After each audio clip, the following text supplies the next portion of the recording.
What's going on, guys? You know me. Here with my buddy Cat, my bandmate, my producer, my artist, my engineer, and pretty much everything else you can do except release something on time. It's too much of a perfectionist. So we're gonna interview each other, toss some questions back and forth, and y'all know more about him and some of the Isakar, and chop it up. So, Cat, what's going on with you, man? How are you? Chilling. Cool. So, how did you become like a musician? Like, what really got you into? Let's say what first got you into just playing music in general first. What got me into playing music? Just interested in it? Shit. I can tell you what got me into guitar. Okay. Sinister Gates. Sinister Gates. Avenged Sevenfold. When I saw him play, I thought that shit was the coolest thing ever, and ever since then, I've always wanted to do that. So that's what got me into guitar. And I guess by extension, music in general. Yeah. Okay. So how did you go from Sinister Gates to the extreme stuff you're playing and listening to now? How did that evolution kind of happen? It's like every metalhead, you just kept looking for heavier shit. Yeah. Oh, that's pretty heavy. Did it get any heavier? Oh shit, it got heavier. Yeah. I found Veil of Maya, and that was nuts. Monuments, Periphery, Whitechapel, Despised Icon, Cerebral Bore, shit like that. Oh, yeah, Cerebral Bore. And of course, Children of Bodom. Cerebral Lexi, Yeah. MFTD. Okay, so you have a very particular way of writing your particular style. Like it's not really too much like anything because you throw a bunch of different kind of styles and techniques in there. So like when you think of a riff or when you conceptualize a song, how do you even begin to form the riff like what you do? Like do you like plot them out or do you just riff them out or how do you begin to just even conceptualize the stuff you make? Songwriting for me is kind of like,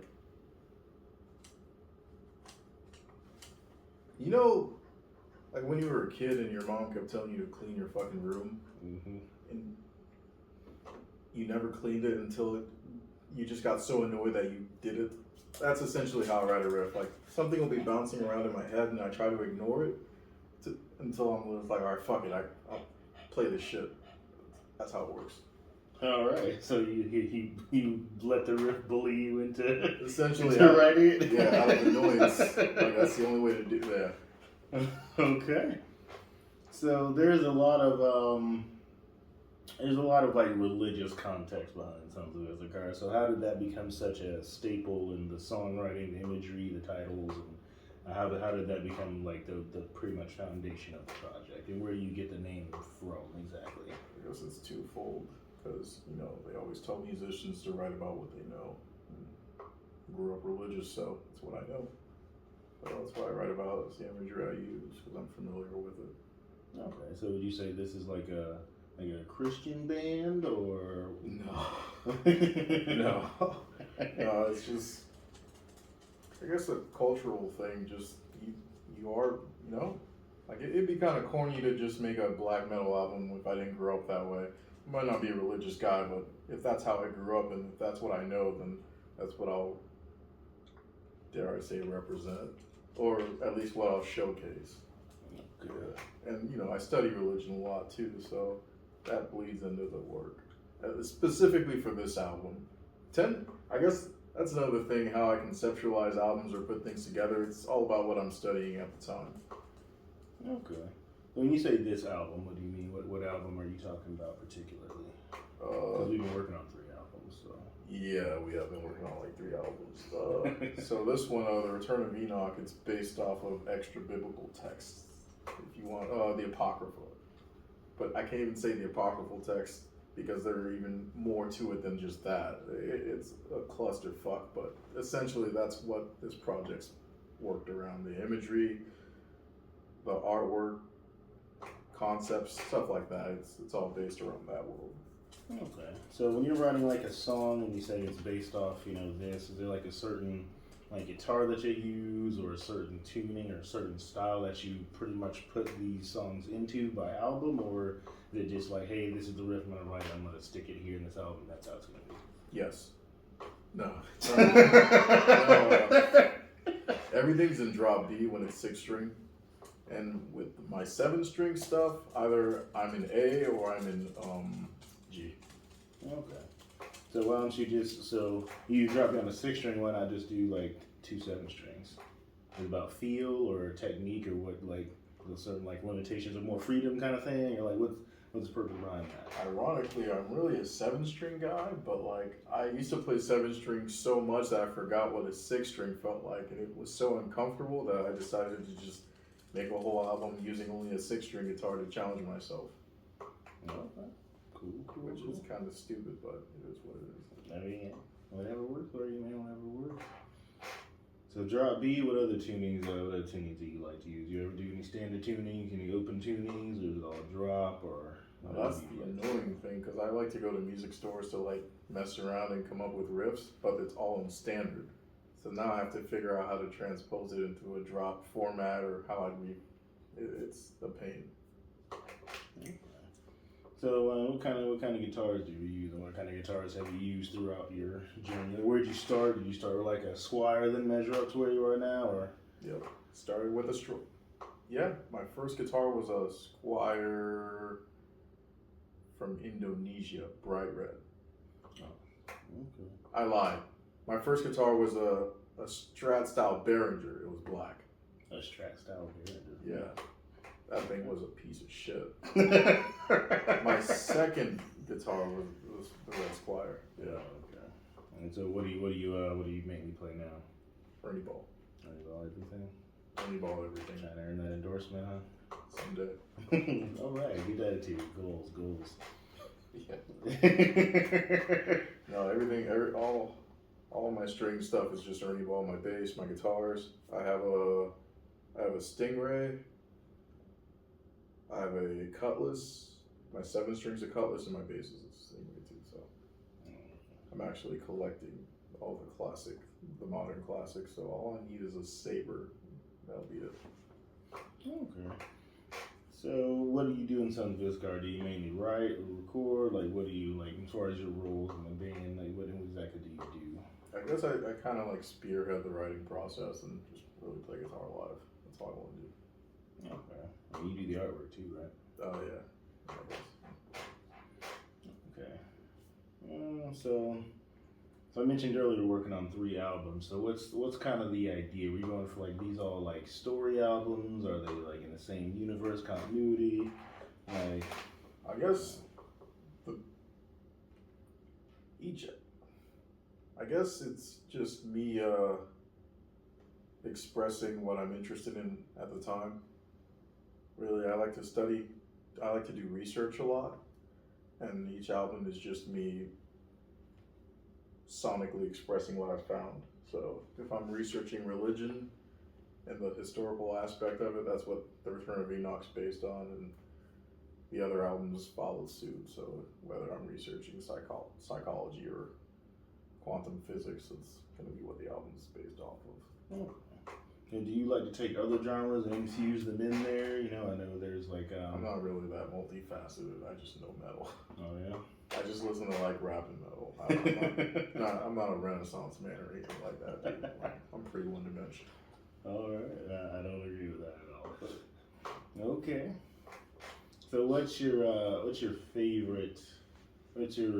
What's the most influential, I guess, band that you like to, or artist, I should say, when like you're writing or like you have like writer's block or anything like that? Like who do you most pull from, like inspiration wise, motif wise, stuff like that?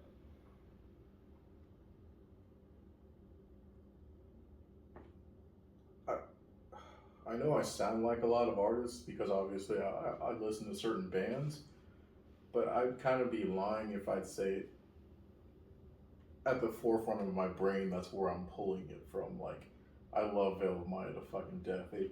Them and Monuments, like certain bands changed my whole life, but I'm not really trying to channel or take note from them necessarily. Like typically when I come up with an idea, I like to write when I'm like surrounded by people. Like I'm in a room where there's a lot of conversation happening because for some reason it's easier to lock in and just come up with shit. I don't know if that makes any sense. Oh yeah, cool. So why the fuck do you like bass so much? Because it's the best instrument ever. So bass was my fourth instrument. I'm classically trained in piano, and then I took guitar, and I took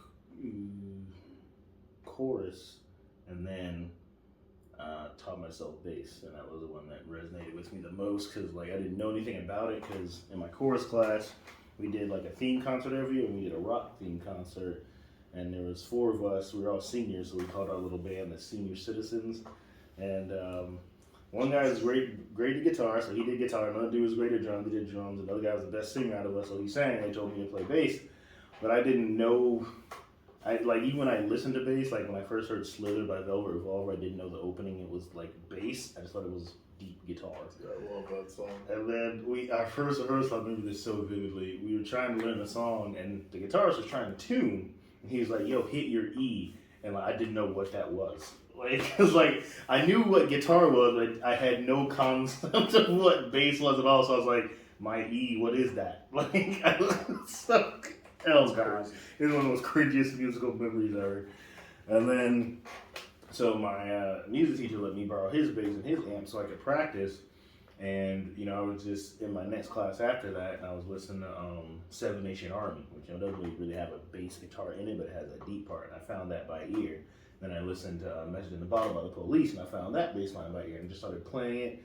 And then I listened to Purple Haze, got that by ear, and I was really, like, in tune with it way more than any other instrument at that point that I knew, and it just felt more natural and organic. And that's really it. You know, both my parents are like ministers, so I was raised with them a gospel, and you know, gospel is really kind of jazz and blues oriented, so you always really hear the bass, and so it was just where I gravitate to the most, and I love it, and it's really all you need is really bass and drums. You don't really need a guitar. One of my guitarists actually told me that. He was like, "Yeah, I'm just here to add melody and oomph, but you guys don't really need me here." So it's part of the rhythm section, so it's like one of the most essential elements of music. And if you're a bass player or a drummer, you'll always have a gig because everyone's looking for bass players and drummers all the time. Yeah, more than just a gig. Yeah. Of a binding contract. Pretty much. And it was great. Alright, man. So what got you in the metal? Well, like I said, my parents, so I wasn't allowed to listen to anything except gospel until I was like 13. Yeah. And like when I say gospel, I mean my parents, like when we were in Italy in 2001, my parents were bumping like John P. Key, Not Guilty, Kirk Franklin Live, and Fred Hammond. And then, you know, when I was in middle school in 8th grade, they were still bumping John P. Key, Not Guilty. Like the same Winans tapes that were still on cassette. Like it wasn't just gospel. It was like the same. Like they barely ever bought. You know, I think the most recent thing they bought was like Kirk Franklin "Fight for My Life," and that was like when it first came out. But they like barely ever really bought new stuff. Wow. Like, and then we got iTunes, and it was under my mom's name. We had to check with her before we any song. I remember trying to tell her to let me download White and Nerdy, but she's like, "Are you white? Are you a nerd?" I've never heard gangsters using a positive term. Like, they would police everything, even stuff we watched. Like, when a new show came on. You gotta pause. Yeah. What's going on? You got a potty? Oh, God.